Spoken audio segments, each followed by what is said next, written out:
What's up, guys? Welcome to Daily Dose of Reddit. This is your host, Zach, and today's subreddit is r/entitled parents. This story's called Entitled Mother Almost Drowns Her Daughter in a Swamp. I just found this sub and I have a long story to tell. I just want to say that this happened a few years ago, so everything might not be right word for word and spelling might not be perfect. I speak English much better than I write it. Before we start, a little backstory. I was about in my late 20s and worked as a guide in a conservation area in the north of Europe during summer. Basically, I'd take groups of about 10 people and guide them through a very nice trail through a natural forest. The people were usually tourists from around the world and like to see the nature at its best. I tell them about the animals that lived in the forest, plants, landscape, and its history. The trail we'd walk through was about 3 kilometers long, so a little under 2 miles. The trail would lead to a nice little clearing with an outdoor fireplace, where my coworker would be waiting and we'd eat some food and the hotel's minibus could come pick us up, as there was a wide trail that was often used for maintenance or things like this. About half of the walk, so about a mile, went through a swamp and we'd walk on duckboards. If you don't know what duckboards are, they are basically wooden planks put on trails for people to walk on, so they wouldn't damage the nature or get hurt themselves in the swamp. These are very comfortable to walk on, and 2 adults can pass each other sideways if needed. Though, depending on where you are, some might be old and broken, but nothing too bad. Ticks and mosquitoes would also be a pain in the butt, as the population is always at its biggest in the summer. Because of all these things, anytime anyone booked a guided walk via the hotel I worked for, they were given a little information guide like how to dress and what to take with you and how to prepare. This included the suggestion of wearing long pants because of the ticks, comfortable shoes, taking a water bottle with you, wearing sunscreen, sunglasses, and a hat, etc. The slip also showed a map of the area, the distance, and a suggestion not to take very young kids with you if you aren't ready to carry them. Most kids get tired after a mile. Now that we got that over with, it's time for the cast. Entitled Mother,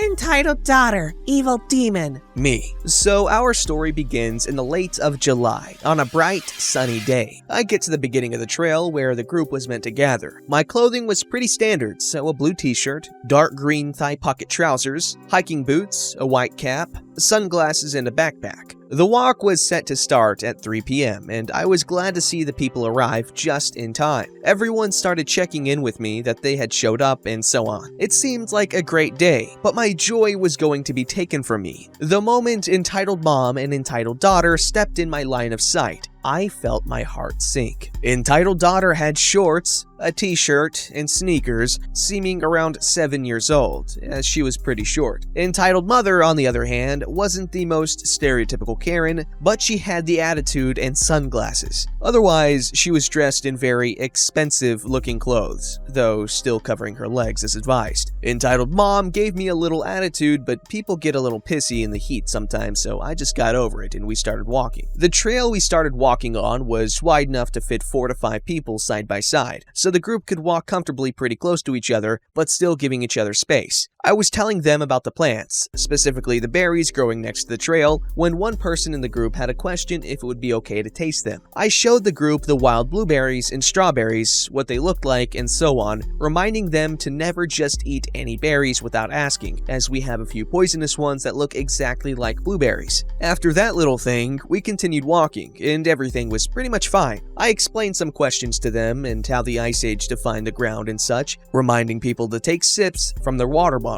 All the time while hearing Entitled Daughter whine to her mom that she was tired, and Entitled Mom huffing and puffing trying to keep up at a very nice and slow pace. I stopped the group a few times just to let her catch up with us and breathe a little without making it awkward for her. I also had to ask Entitled Daughter multiple times to turn off the music from her game, as she was playing it so loud others on the walk couldn't hear what I was saying. It was also advised not to bring electronics or to keep them secure in a bag, as the hotel wasn't going to pay for any broken ones, but for some reason this kid had a phone with her. We got to see some woodpeckers, a hare, and a few reindeer though, which was mind-blowing for people who had grown up in big cities and such. But Entitled Daughter didn't like the squirrel she saw and started throwing rocks and pine cones at it that she found on the trail. When I told her to stop, the only answer I got from her was her sticking her tongue out of her mouth and a You can't tell me what to do. Mom says it's fine for me to do that. I had to tell entitled mom to control her daughter, or I'd call some workers to get them off the walk. She gave me a death glare, but didn't have the energy to fight back. She was covered in sweat and just told her daughter to stop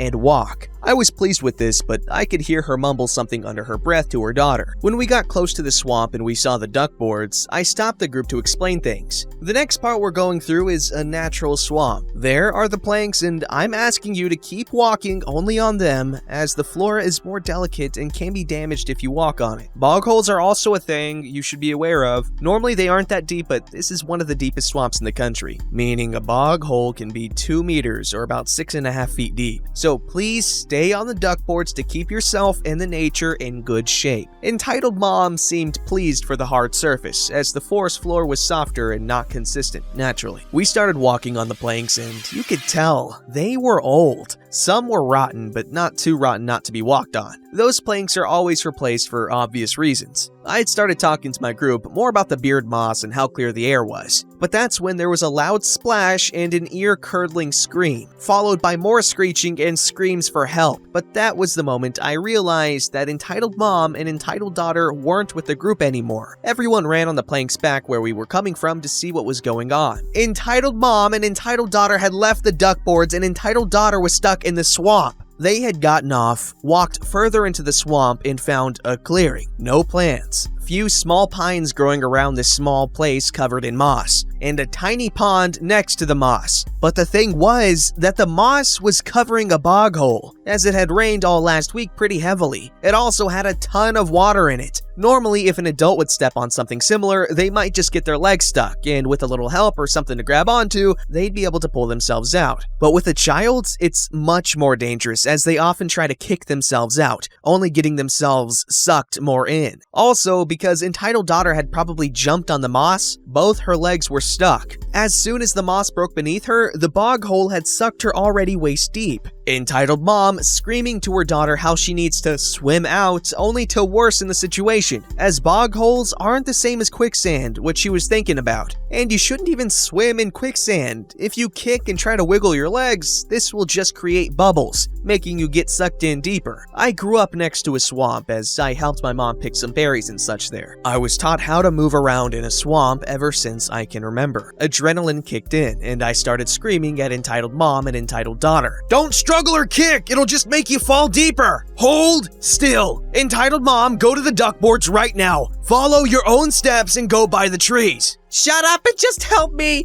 You freaking bench, why didn't you warn us about these things? It's all your fault. You don't tell me what to do. If she stays still, she'll drown. I know I've gotten stuck in quicksands. After those words, it was just incoherent screeching and curse words. I jumped off the duck boards and ran down to the bog hole. Entitled daughter was screaming bloody murder, getting sucked deeper because she was still trying to kick herself free from the mud. As she had sunk deeper, the now muddy water was reaching her shoulders. I was, and still am, glad that I invested into a backpack that turns into a seat, because now I put it on the moss close to the edge and closer to entitled daughter. It gave me the opportunity to get close enough to entitled daughter to pull her out, and put my weights out on a bigger part of the surface. Entitled mom was screaming at me the whole time as I grabbed her daughter's hand, backing up and pulling her out by her arms. This caused the little demon to scream at me and spit at me that I was hurting her when pulling her out. The moment I got most of her upper body out of the water, I grabbed entitled daughter around her armpits, almost like hugging her to pull her out. This little crap of a child let out even louder screams, trying to wiggle out of my grip.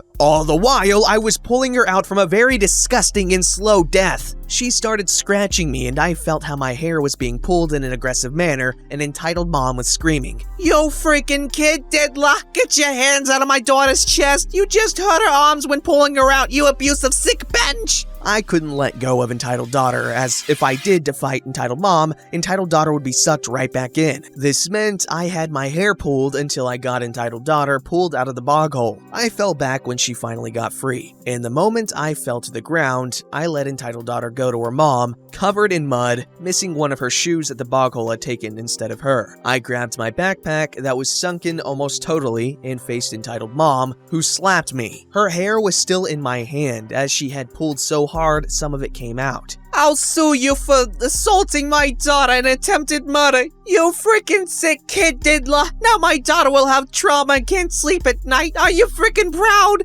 I should just push you in, you freaking piece of poo. You'll also pay me for the phone. Because apparently entitled daughter had dropped her phone in there too. I'm not a violent person, but I have never wanted to throw a person headfirst into a bog hole more and watch them drown. I was covered in mud. My backpack was covered in mud, and now entitled mom too was covered in mud, as she proceeded to carry her child like a baby who was still wailing like a banshee. I called my colleague about what had happened on a walkie-talkie when we were close enough. He had his own cell phone with him, so he could call the hotel, our boss, or the police, etc. When we got there was the hotel's minibus and 2 police officers accompanied with my coworker and boss. I'll save you from the most boring details, but entitled mom basically tried to form some BS story by which I encouraged them to explore, and then I inappropriately touched her daughter, trying to make it seem like I was the worst person in the world. But there was my saving grace. One of the tour members had filmed the whole thing. Every second, entitled mom started screaming at me. I still remember her face trying to look so smug, with all the color drained away. Long story short, entitled mom was arrested for endangering her child's life,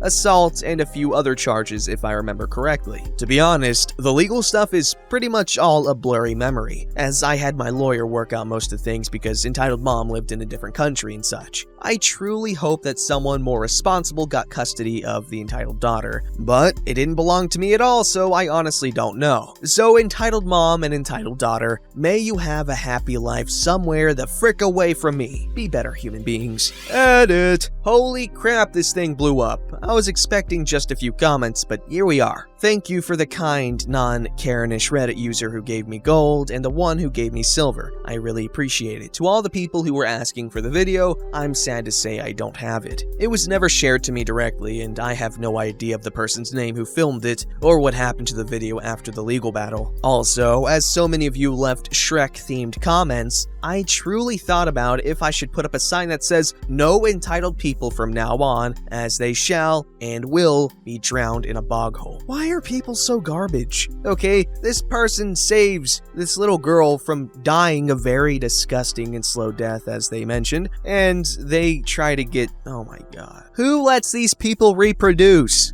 This story's called, "Whoops, that was your birthday cake? Oh well, I saw it first." My family wanted me to share the story. This story took place just a couple years ago, and I was told about this by my husband and our friend Bella. I will do my best to tell the story as I was told it. It was my birthday, and I was turning 35, so not a kid, but my family still wanted to get together for me. We had recently moved back to the state, and I hadn't been around for a birthday for about 15 years. It wasn't anything big, but I think I was actually grilling salmon and veggies, and then they were going to have cake. I guess what happened was my mom, let's call her entitled mom, called my husband and said, "Hey, pick up a cake and I'll pay you for it." My husband told me about this, and he had already planned on getting me a cake. It had been ordered and picked up before entitled mom even called. Entitled mother lived a couple hours away from us and called on her way over. My husband, I guess, told her he already had a cake taken care of and not to worry about it. It isn't a good idea to take anything from entitled mom, or it is like she gets to run things. Entitled mom shows up and starts talking about all the work we still have to do on the house. I am in and out of the conversation because I'm making food and I am not in the mood to hear how all the work we have already done isn't enough yet. While I am outside, entitled mom goes into the kitchen where my husband, Bella, and our kids are there prepping the cake, putting candles on it, and some little trinkets. Anyways, entitled mom walks over and slides between all of them and sticks her fingers in the edge of the cake. My husband and Bella said they looked at each other shocked, but it didn't stop there. Entitled mom grabbed the knife that they set by the cake for serving after I,